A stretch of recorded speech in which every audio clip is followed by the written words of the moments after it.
It is 3 a.m. in New York, 2 p.m. in Bangkok, and 4 on a Thursday afternoon here in Seoul. I'm Min Kyung-wook. You're watching ARIRANG, Korea's only global network.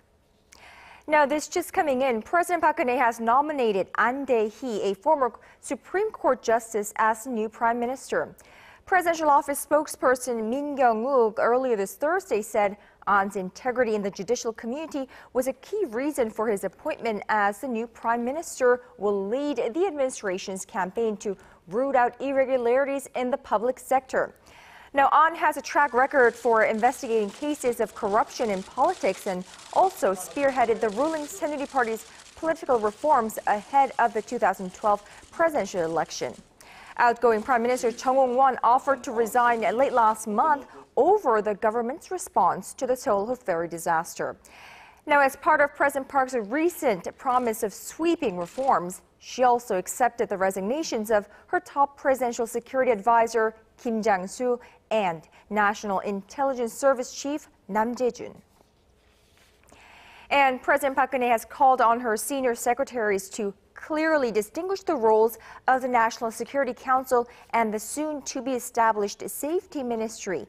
Now, this came during a meeting this Thursday where she said the NSC should respond to anything that threatens national security, such as a war or a terror threat, while the Safety Ministry should manage public safety in natural and man-made disasters.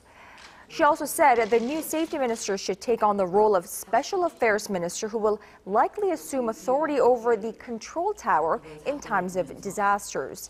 President Park then urged her aides to make sure that all the more than a dozen people still missing from the Sewol-ho Ferry accident are recovered.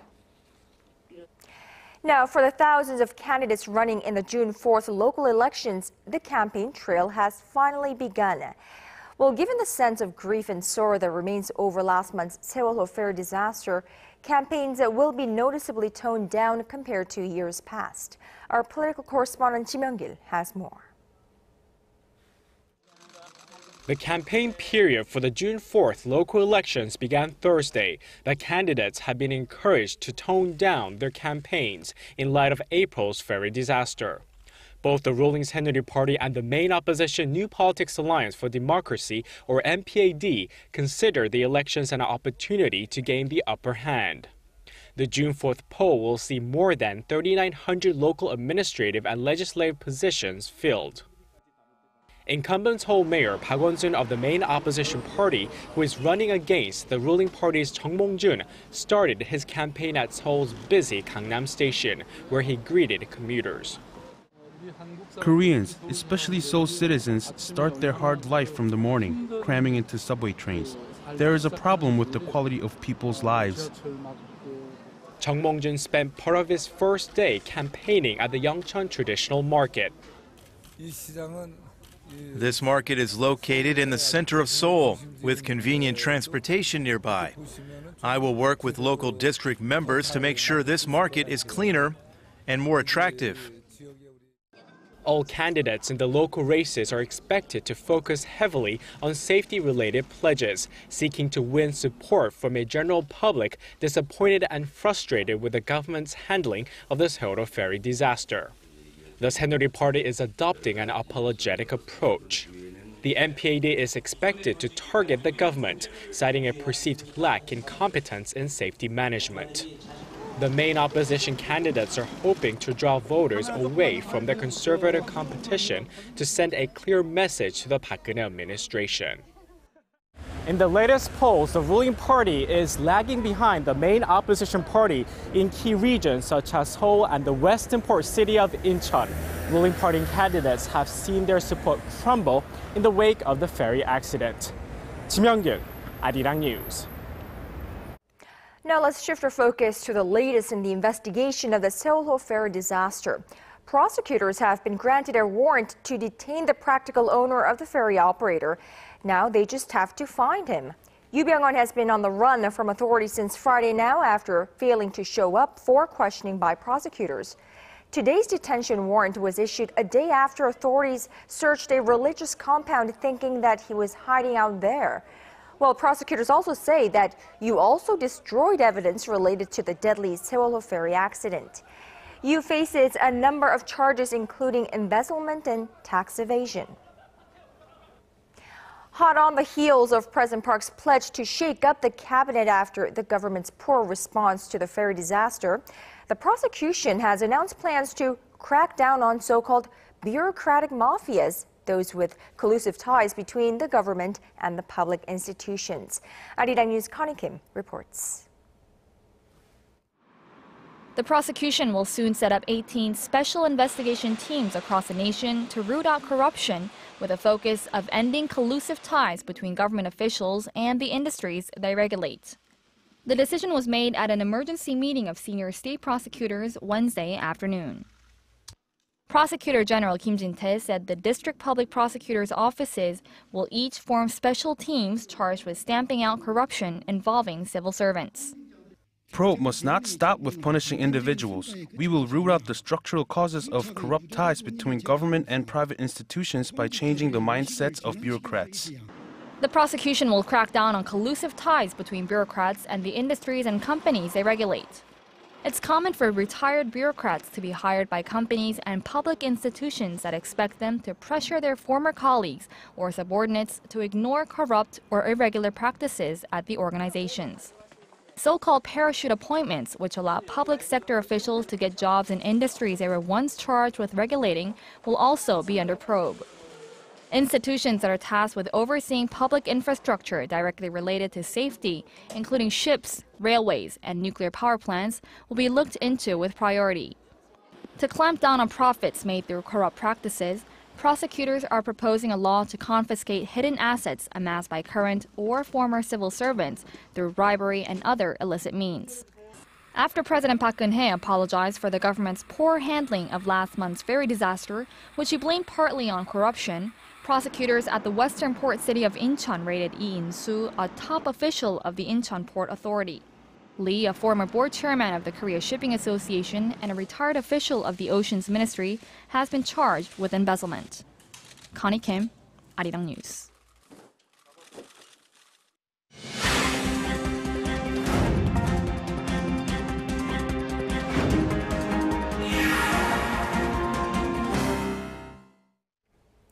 Now, we like to brand North Korea as a hermit kingdom, but it seems like it is no hermit kingdom when it comes to trade. Despite international efforts to isolate North Korea through sanctions, its overall trade hit a record high last year.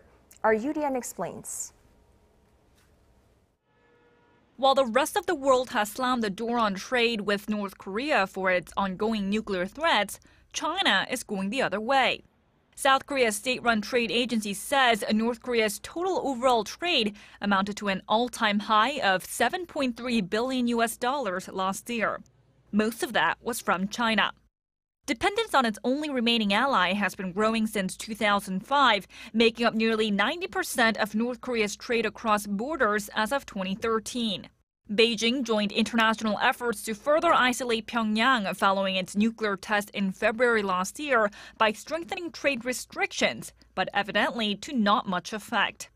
Exports mostly consisted of coal and mineral resources, imports of electric equipment and grains.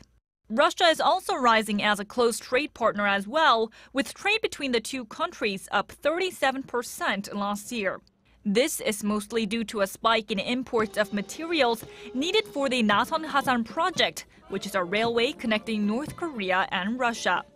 There was no record of trade with Japan and just humanitarian aid records from the U.S. last year. UDN, ARIRANG News. And back here in this country, last month's Sewol-ho ferry accident had a significant impact on domestic consumption, something Korea's finance minister says continues today. To counter the effects and help businesses that have been hit hard, Hyun Woo-seok has promised some government support. Our Son Jung-in reports. Finance Minister Hyun Woo-seok, in a meeting Thursday morning with economy-related ministers, said the domestic consumption is slowly moving towards a path of recovery after a decline in demand spurred by last month's ferry accident. However, he added that consumer sentiment is still fragile and promised to work actively to help consumption and corporate investment rebound as quickly as possible. Hyun said the government will closely monitor overall economic trends and provide more support to the sectors hit hardest by the ferry accident, including retailers and transportation and tourism industries. As for overall industrial competitiveness, which is also not seen as strong, he promised to establish measures to boost electronic commerce within the next month to promote foreign investment and make inroads into overseas markets. Local private financial researchers forecast the economy to stay on a moderate recovery path in the latter half of this year. Their average estimate of this year's economic growth rate ranged between 3.9% to 4%, which is similar or slightly lower than the one previously set by the government. They said weakened consumption and a gradual drop in the $1 exchange rate may work as negative factors of this year's economy. Son Jung-in, ARIRANG News. Now, over in the U.S., amid signs that its economy is gaining steam, the Federal Reserve is discussing how it will begin to raise short-term interest rates that are now zero. Now, the Fed, however, has made it clear that the rates will stay low in coming months. Our Connie Lee has more. U.S. Federal Reserve policymakers have begun paving the way for raising short-term interest rates after keeping them near zero for 6 years. The central bank's April meeting minutes revealed Wednesday confirmed the Fed is not ready to normalize monetary policy by starting to hike interest rates anytime soon. But policymakers did engage in prudent planning and looked at several approaches for such steps as a reverse easy monetary policy. Fed Chairwoman Janet Yellen reiterated earlier this month that interest rates would not rise until the U.S. economy was strong enough. Interest rates are unlikely to begin rising until we are in a strong economic recovery. We eventually will start to raise interest rates. I'm assuming the economy will continue to recover, and at some point that will become appropriate. As the U.S. economy strengthens, interest rates are expected to rise in the latter half of 2015. Since 2008, the Fed has kept rates at near 0% to help the economy recover from a severe recession. The April meeting minutes also suggest that the Fed will keep reducing its stimulus plan, as leaders say the U.S. economy is on a path of moderate growth. Connie Lee, ARIRANG News. Korean tech giant Samsung Electronics has once again been ranked among the 30 most valuable brands in the world. The brand equity database, brand Z, placed Samsung 29th in its top 100 most valuable global brands list, up one notch from last year and valued at $26 billion. Samsung was the only Korean company to make the list. Google overtook Apple to bounce back as the most valuable global brand with a value of $159 billion. The fastest riser in the list was the Chinese portal Tencent, whose value rose 97% over the year.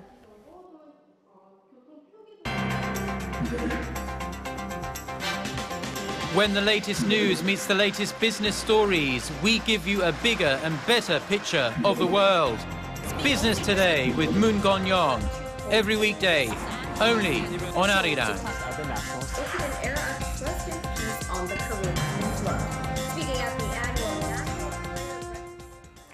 Korea's global competitiveness drifted downward this year due to a low government and business efficiency.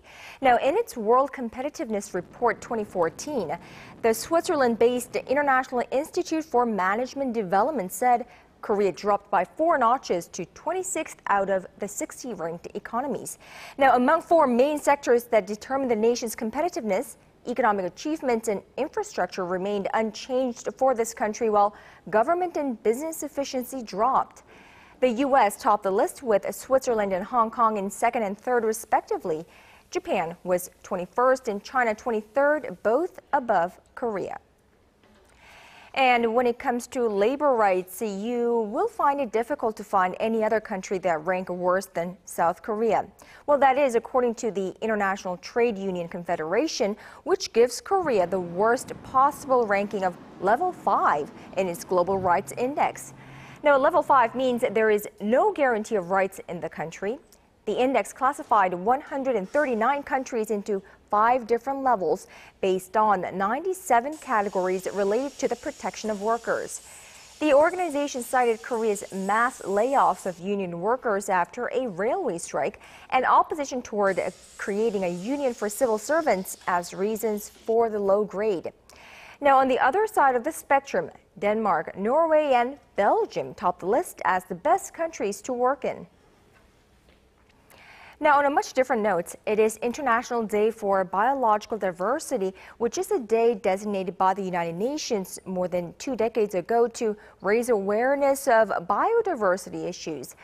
It's a day that should hold a special meaning for Korea, especially as it lags behind many other countries in terms of protecting its indigenous plants. ARIRANG News Kwon-soa reports. Here at Hantaek Botanical Garden in Yongin in Gyeonggi-do Province, hundreds of visitors stream in each day to experience nature up close on 730 square meters of land. I enjoy seeing all the different names of the wild herbs and wildflowers. Just looking at green makes me feel at ease. The fresh scent also draws me to come here. For 30 years, the director of Hantaek Botanical Garden, Lee Taek-ju, has been digging up plants in Korea and abroad, collecting their seeds and growing them on his soil. He has been to South America, Europe, and even secured species native to North Korea during trips to China. His passion also includes a sense of responsibility. There are at least 250,000 plant species on Earth. They are all our resources, which can become resources for the future. Securing as many of them as we can is what we do at botanical gardens. Lee says compared to other countries, Korea lags behind when it comes to the variety of plants it cultivates. According to Hantaek Botanical Garden, around 4,900 wild plant species call Korea home, but the nation is not in control of all of them.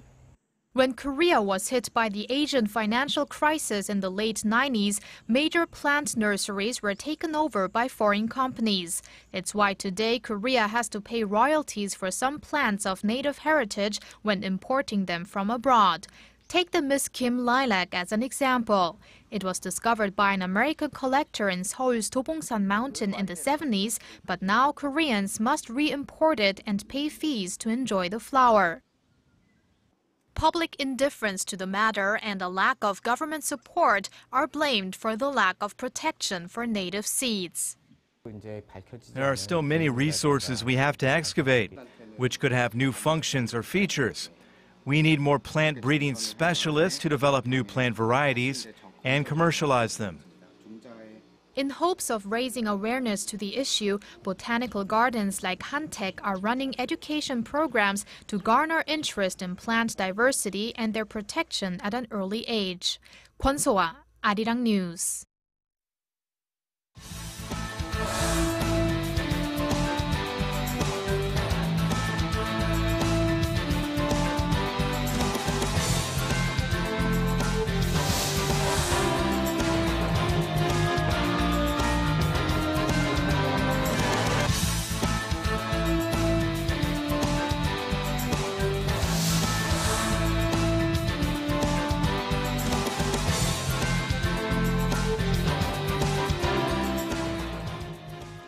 Now, yesterday we discussed subsidies offered to consumers here in Korea's mobile telecom business, how they are offered, why they are, and what kinds of problems this is causing in this segment of the day. Now, let's pick up where we left off and today discuss government efforts to tackle this chronic problem in the nation's telecom business. Dr. Kim Myung-ji joins me live in the studio.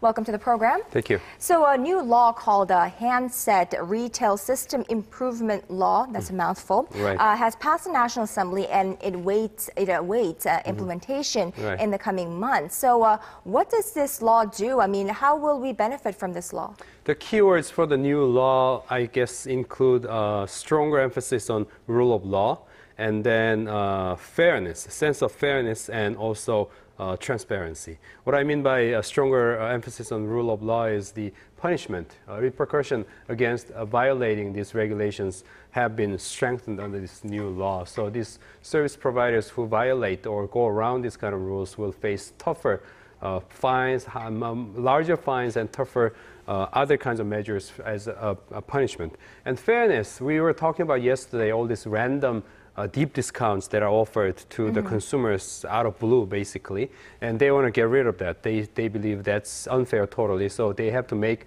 these kind of discounts all regular and transparent. The transparency, as I mentioned, as the third keyword to define this new law. Basically, what they have to do is they have to disclose the key information. Let's bring up the graph that we used yesterday so that we can explain this one better here. Now, the retailers, especially the service providers, will have to disclose how much of those amounts are. They will be equally applied here. Hence, that discount from the full price, and then the service contract discount, how much that will be. And one important point here is that third one among the subsidy items, the carrier change incentive, that will be eliminated. So this is another major change. Right, this is the incentive you get for moving over to another carrier out of the three, right? Exactly, right. So they'll be gone. So these are major changes and major points of the new law here. Now, from a consumer's perspective, I think this is welcome news because, we no longer are at the risk of getting ripped off, hopefully. But what about the nation's service providers? I mean, how are they reacting to this new law? They are concerned. They are nervous. They're saying, well, look, our business margin is already pretty thin here, and if this kind of stronger law is implemented, it will further hurt our really, tight business. That's overall their concern, and they're saying, our hands will be tied in terms of our further marketing innovation here, and we don't know what to do about overall maintaining a business or as a whole. The thing is, this new law will be, as you mentioned, will get implemented starting from October 1st. So they're saying, okay, within that limited time, let's do all we can to get the largest possible new subscribers being stolen away from other other service providers. Let's bring up another graph that we used yesterday to explain this point better. What's happening is, like 2 days ago, for instance, this whole point about this graph that we used yesterday is that because the market is so saturated, what happens is these service providers steal away their new subscribers from other service providers, but that's happening all three ways among these three players. Right, so basically each other. They're stealing customers from each other. Right. So there's equilibrium you see on the screen here. The number don't really change. And what happened was 2 days ago, for example, they were saying 57,000 people actually changed their service providers. They're taking advantage of these great new deals that will be made available until the introduction of new laws. So this is chaos in a way, different kind of chaos than what we talked about yesterday. But they're saying until October 1st, they're saying we'll do all we can to get the largest possible number of subscribers. Right, and industry experts, for one, have pointed out that they see limitations in the law and challenges ahead for the implementation. What are they? The experts seem to see a lot of limitations. One good example that I should mention for the interest of time, I can only mention one. That is, one loophole is what's called the retailer rebate. What's happening is service providers actually give cash to these retailers who hold these shops in different locations. And from that cash, retailer can freely, at this point, decide how much will go out for a subsidy and how much money they will keep. Meaning that they're desperate for new business, they'll spend money as a subsidy. And if they're feeling a little bit comfortable, they'll keep that cash from the service provider.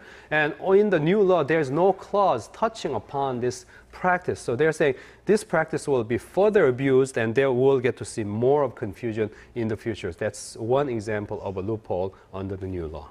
It seems like no matter how tight or strong a regulation is, if they plan to or if they're willing to go bypass it, then they will do it no matter what. Exactly. And I think that morale needs to change in the first place. Now, as consumers, what kinds of further improvements do you want to see ahead? Since you mentioned that morale here, morality or ethics here, a lot of people are saying the root cause of this all abuses and malpractices are because there is just too much cash around, meaning that the equipment manufacturers are charging their phones in terms of their official prices too much, too high. Some say Samsung Galaxy phones sometimes could be like 40–30% higher here in Korea than what's being sold, price being sold in the United States, for instance. So, these people are charging a lot for their equipment, and then service providers are charging a lot for their services. And from that amount, they're taking out money and then they're using this as a cash for subsidy. So when they're saying their business is tight, of course it's tight because they're using 7 to 8 trillion won for the cash for subsidy here. To attract customers. Exactly. So if they lower the price and don't use subsidy practice, things will be fine, basically. So they're saying that's what needs to be done here. People are saying that the OECD practice in terms of checking OECD data, here in Korea, we are spending about 7% of our household expenditure on telecom-related expenses, while the average OECD member countries, people use about 2%. 7%, 2%, that shows the gap that we have to go down in terms of cutting down these prices of equipment as well as services. So basically, all the bubble needs to go away and stick to the principal price, and everything will be fine, basically. Bubble indeed, bingo. All right, Dr. Kim Byung-ju, thank you so much for today. Thank you.